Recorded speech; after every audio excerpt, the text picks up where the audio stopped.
اعوذ باللہ من الشیطان الرجیم بسم اللہ الرحمن الرحیم وما ارسلنا فی قریۃ من نبی الا اخذنا اہلها بالبأساء والضراء لعلهم یضرعون۔ یہ سورۃ الاعراف کا 12واں رکوع ہے۔ ماقبل 11ویں رکوع کے کچھ آیات 9ویں پارے میں ہیں اور کچھ 8ویں پارے میں، جس کا ذکر کل کے درس میں آ چکا، قوم شعیب کا ذکر تھا۔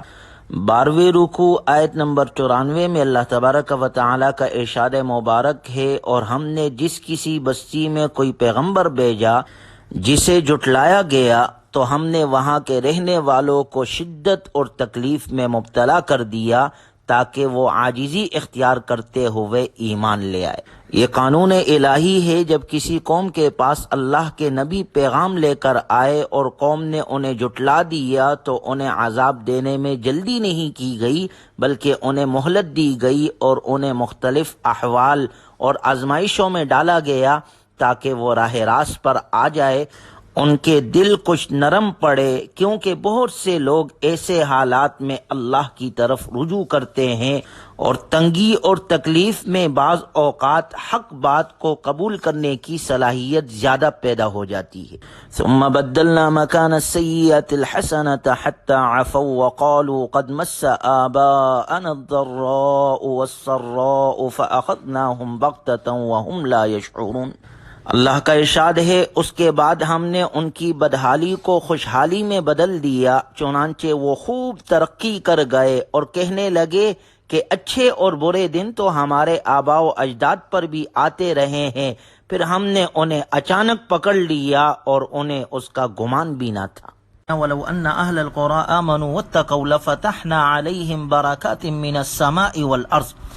اگر ان بستیوں والے ایمان لے آتے اور اللہ کی نافرمانی سے بچتے تو ہم ان پر آسمان اور زمین کی برکتیں کھول دیتے، لیکن وہ تو مسلسل جھٹلاتے ہی رہے، چنانچہ ان کے کرتوتوں کی وجہ سے ہم نے انہیں اپنے عذاب کی گرفت میں لے لیا۔ کیا یہ بستیوں والے اس سے بے خوف ہو گئے ہیں کہ ان پر ہمارا عذاب رات کے وقت آ پڑے جبکہ وہ سو رہے ہو؟ کیا یہ بستیوں والے اس سے بے خوف ہو گئے ہیں کہ ان پر ہمارا عذاب دن چڑھے آ پڑے جبکہ وہ کھیل کود میں لگے ہوئے ہو؟ کیا یہ لوگ اللہ کی خفیہ تدبیر سے بے خوف ہو گئے ہیں؟ حالانکہ اللہ کی خفیہ تدبیر سے وہی لوگ بے خوف ہوتے ہیں جو خسارہ اٹھانے والے ہو۔ وہ لوگ جو ان بستیوں کی تباہی کے بعد زمین کے وارث ہوئے ہیں، کیا ان پر حقیقت واضح نہیں ہوئی ہے کہ اگر ہم چاہے تو ان کے گناہوں کی وجہ سے انہیں مصیبت میں مبتلا کر دے اور ان کے دلوں پر مہر لگا دے، پھر وہ نصیحت کی کوئی بات سن ہی نہ سکے؟ جو قوم اللہ کی پکڑ سے بے خوف ہو جائے اسے ہلاکت سے کوئی نہیں بچا سکتا، لہٰذا ان گناہوں، غلطیوں اور کمزوریوں سے بچنا واجب ہے جن کی وجہ سے پہلے قوموں پر اللہ کا عذاب آیا ہے۔ ثم بعثنا من بعدهم موسى بآياتنا إلى فرعون وملئه فظلموا بها فانظر كيف كان عاقبة المفسدين۔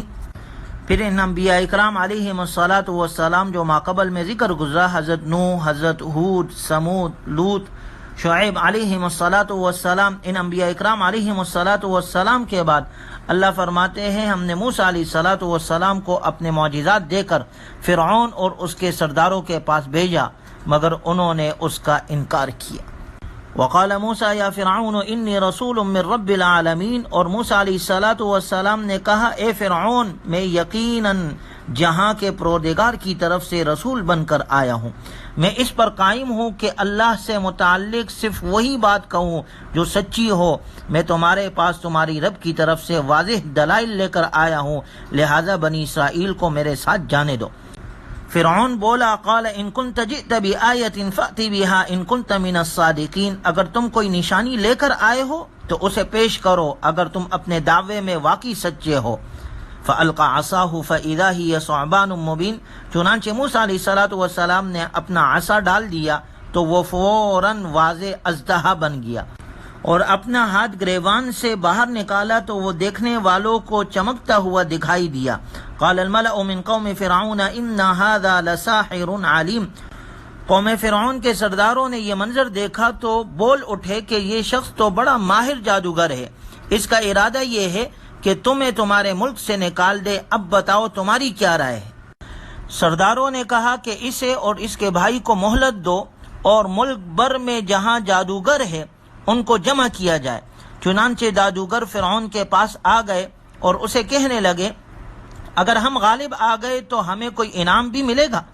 فرعون بولا ضرور ملے گا، اور اہم بات یہ ہے کہ تم میرے مقربین میں شامل ہو جاؤ گے۔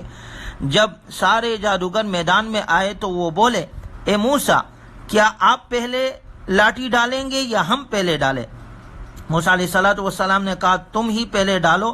جب انہوں نے اپنی رسیاں پھینکی تو لوگوں کی آنکھوں پر جادو کر دیا اور ان پر ہیبت طاری کر دی۔ انہوں نے بڑا زبردست جادو کر دکھایا۔ اللہ تبارک و تعالی کی طرف سے حکم آیا وَأَوْحَيْنَا إِلَى مُوسَىٰ أَنْ أَلْقِ عَصَاكَ فَإِذَا هِيَ تَلْقَفُ مَا يَأْفِكُونَ فَوَقَعَ الْحَقُّ وَبَطَلَ مَا كَانُوا يَعْمَلُونَ فَغُلِبُوا هُنَالِكَ وَانقَلَبُوا صَاغِرِينَ وَأُلْقِيَ السَّحَرَةُ سَاجِدِينَ قَالُوا آمَنَّا بِرَبِّ الْعَالَمِينَ رَبِّ مُوسَىٰ وَهَارُونَ۔ اللہ تبارک و تعالی نے موسیٰ علیہ السلام کی طرف وحی کی کہ اپنے عصا کو زمین پر ڈال دو۔ یہ عصا فوراً اژدہا بن گیا اور جو کچھ انہوں نے بنایا تھا اس سب کو نگل گیا۔ سو حق کا حق ہونا ظاہر ہو گیا اور جو حرکتیں مخالفین کر رہے تھے ان کا باطل ہونا واضح ہو گیا۔ فرعونی سب کے سامنے مغلوب ہو گئے اور وہ ذلیل ہو کر واپس لوٹے۔ جتنے جادوگر تھے سب کے سب سجدے میں گر پڑے اور سب پکار اٹھے کہ ہم رب العالمین پر ایمان لائے، وہی رب جو موسیٰ اور ہارون کا رب ہے۔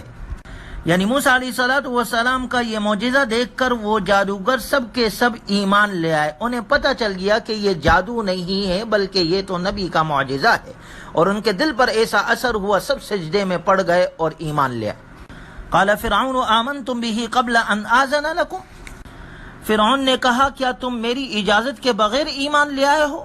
یہ تمہاری ایک سازش ہے جس کے ذریعے سے تم اس شہر کے رہنے والوں کو یہاں سے نکال دینا چاہتے ہو۔ اس گٹھ جوڑ پر میں تمہیں جو سزا دینے والا ہوں تمہیں اس کا ابھی پتہ چل جائے گا۔ میں تمہارے ایک طرف کے ہاتھ اور دوسری طرف کے پاؤں کاٹ کر تم سب کو سولی پر لٹکاؤں گا۔ گویا دھمکی دینے لگا اور ڈرانے لگا، تو انہوں نے جواب دیا قالوا آمنا برب العالمین، کہ ہم مر کر اپنے رب ہی کے پاس جائیں گے، اور تم آخر ہمیں کس جرم کی سزا دے رہے ہو سوائے اس کے کہ ہم نے جب اپنے پروردگار کی نشانیوں کو، اپنے رب ذوالجلال کی نشانیوں کو دیکھا تو ہم اس پر ایمان لے آئے۔ ربنا افرغ علینا صبرا وتوفنا مسلمین، اے ہمارے رب ہم پر صبر انڈھیل دے اور ہمیں حالت اسلام ہی میں موت دینا۔ گویا اگر غور کیا جائے تو اس واقعے سے معلوم ہوتا ہے کہ اگر اہل حق واقعی حق پر ہو تو حق اور باطل کی کشمکش میں ہمیشہ اہل حق ہی غالب رہتے ہیں۔ ساحر اور جھوٹے جادوگر وقتی طور پر تو کسی کو متاثر کر سکتے ہیں لیکن انہیں دائمی کامیابی حاصل نہیں ہو سکتی۔ حقیقی علم ایمان اور ہدایت کا سبب بنتا ہے۔ ساحروں کو، جادوگروں کو جب علم حاصل ہو گیا کہ موسیٰ علیہ السلام نے جو کچھ پیش کیا وہ جادو نہیں ہے بلکہ وہ تو معجزہ ہے نبی کا، تو انہیں ایمان کی توفیق حاصل ہو گئی۔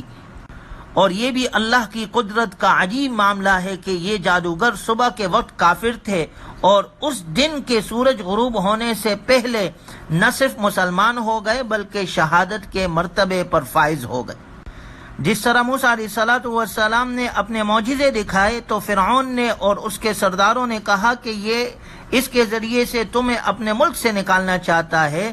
یہی طریقہ ظالم حکمرانوں کا ابتدا ہی سے رہا ہے کہ وہ اپنی ذاتی اغراض کو عوامی مفاد اور سیاسی اور ملکی اغراض کے پردے میں چھپا کر پیش کرتے ہیں، اور مقصد ان کے اپنے ہوتے ہیں کہ ہماری کرسی بچ جائے، ہماری حکومت بچ جائے، اور لوگوں کے سامنے حق کو نہیں آنے دیتے۔ لیکن جب حق واضح ہو کے لوگوں کے سامنے آتا ہے تو باطل نیست اور نابود ہو جاتا ہے۔ گویا حق کی علامت ہی یہ ہے کہ جب حق کی حقانیت واضح ہوتی ہے تو لوگ اسے دلوں سے قبول کرتے ہیں۔ اللہ تبارک و تعالی ہمیں بھی اہل حق کا ساتھ دینے کی توفیق عطا فرمائے اور حق پر چلنے والا اور مر مٹنے والا اللہ ہم سب کو بنائے اور قرآنی تعلیمات کے مطابق عمل کرنے کی توفیق عطا فرمائے۔ وآخر دعوانا الحمدللہ رب العالمین۔